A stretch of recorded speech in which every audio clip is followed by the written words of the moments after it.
আহ, আমি খুব সুন্দর একটা প্রশ্ন করেছেন যে শাহেদ বনাম লুকাস। প্রথম কিন্তু শাহেদটাই তৈরি করেছে ইরান বাই চায়না টেকনোলজি, এবং সেই শাহেদটা অনেক অপারেশন, যেমন ইউক্রেনে যে রাশিয়ান অপারেশন ছিল, সেই রাশিয়ান অপারেশনে অনেক সাকসেস নিয়ে আসছে, এবং ওটা দেখে আমেরিকা এটার কপি করেছে আমেরিকার লোকাসটা। দেখবেন যে একই টাইপ, একই ক্যাটাগরি আপনার ড্রোন টাইপ, যেটা কামাকাজি ড্রোন বলা হয় এগুলাকে। তো এই কামাকাজি ড্রোন গুলা that's the copy of Iranian technology.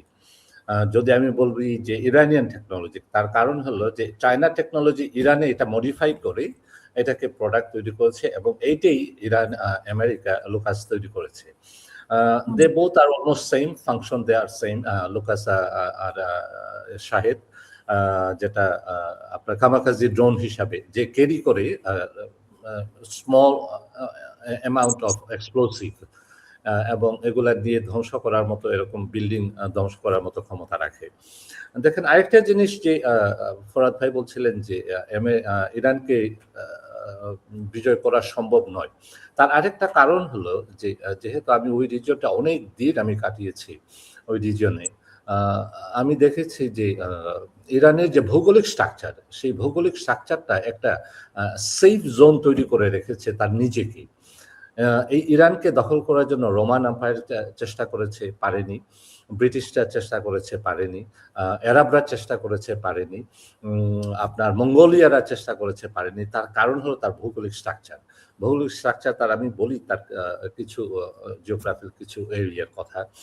আলবুর্জ পাহাড়, উত্তরে যে আলবুর্জ পাহাড়, এই পাহাড়টা ঘিরে রেখেছে ব্ল্যাক সি থেকে একদম এই এটা আজারবাইজান এবং আর্মেনিয়া থেকে শুরু করে আফগানিস্তান পর্যন্ত পুরা পূর্ব উত্তর পাশটা এবং পশ্চিম পাশটা, এটা হলো জাগ্রেস পাহাড়।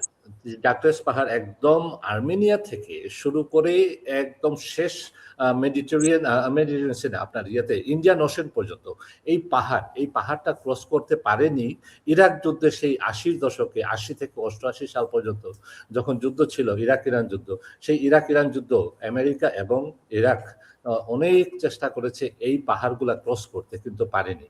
এটা একটা বিগ একটা ওয়াল, চায়নার ওয়ালের মতো একটা ডিফেন্স এটা করে রেখেছে এই ইরান, তার ভৌগোলিকভাবে তার অবস্থান। এবং যে পূর্ব দিকে যে এটা একটা মরুভূমি, যে মরুভূমিতে প্রচন্ড আপনার ড্রাই এবং তাপমাত্রা প্রচুর, যেখানে আপনার এটাকে বলা হয় ডেথ ট্র্যাপ। এই ডেথ ট্র্যাপে যাওয়ার প্রশ্নই আসে না কোনো সোলজারদেরকে।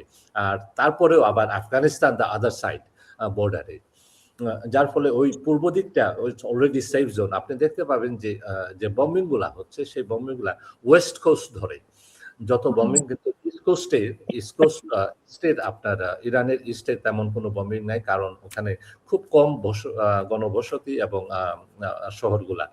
তবে এই যে বললেন যে ফরাদ ভাই বললেন যে পাহাড়ের নিচে, আজকে থেকে না, ইরানের প্রিপারেশন এটা আজকে প্রায় 40 বছরের। গত 40 বছর থেকে ইরানের সেই প্রিপারেশন ছিল, তারা জানতো যে কোনো একদিন এটা অ্যাটাক হবেই। এবং আমি গত 13 জুন যখন ইসরায়েল অ্যাটাক করে ইরানে, তখন আমি বলেছিলাম যে এই যে 12 দিনের ওয়ার, এটাই শেষ নয়, another day is coming very soon। তার কারণ ইসরায়েলে কেউ এমন কোনো শক্তিধর দেশ হোক এই আরব রিজিয়নে, এটা ইসরায়েল কখনোই চায়নি। দেখেন আপনি ইরানকে আঘাত করার আগে প্রথমেই হেজবুল্লাহ লিডার নাসরুল্লাহ লেবাননে এটাকে আপনার ফিনিশ করেছে। তারপরে হুতি ইয়েমেনে যে হুতি, সেই হুতিদের ক্যাপাবিলিটি ধ্বংস করা হয়েছে। তারপরে দেখেন বাশার আল আসাদ সিরিয়া, সেই সিরিয়ার রিজিমটাকে চেঞ্জ করা হয়েছে। তো তার আশপাশ চতুর্দিকে যে রিজিমগুলো ছিল তার এন্টি ইসরায়েল, তাদেরকে প্রথমেই ইলিমিনেট করা হয়েছে।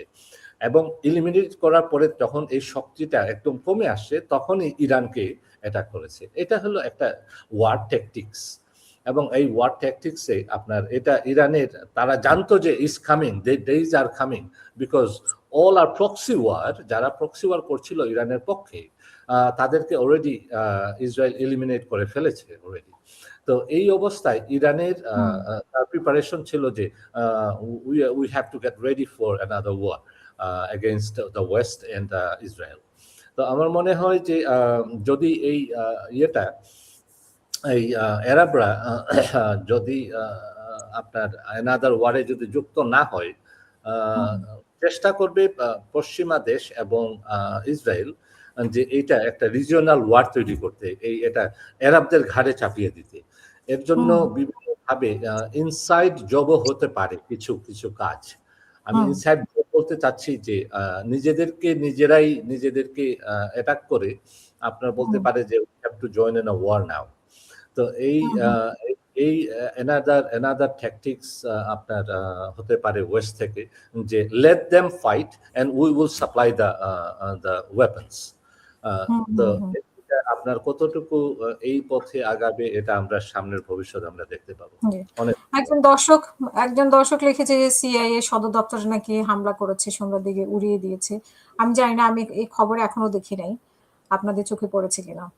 আর হচ্ছে যে আসলে যুক্তরাজ্যের অবস্থান কি? যুক্তরাজ্যের পররাষ্ট্রমন্ত্রী আজকে বলল যে অন্ধভাবে আমরা কারো পক্ষ নিতে পারি না। আবার যুক্তরাজ্যের প্রধানমন্ত্রী মানে রণতরী দিতে চাচ্ছে, সেটা এখন ট্রাম্প নিতে চাচ্ছে না। ট্রাম্প বলছে যে আমরা এখন মানে জিতে আসার সম্ভাবনা দেখে এখন তারা আমাদেরকে সাহায্য করার চেষ্টা করছে, কিন্তু পররাষ্ট্রমন্ত্রী একটু আগে বললো যে তারা অন্ধভাবে কারো পক্ষ নেয় না।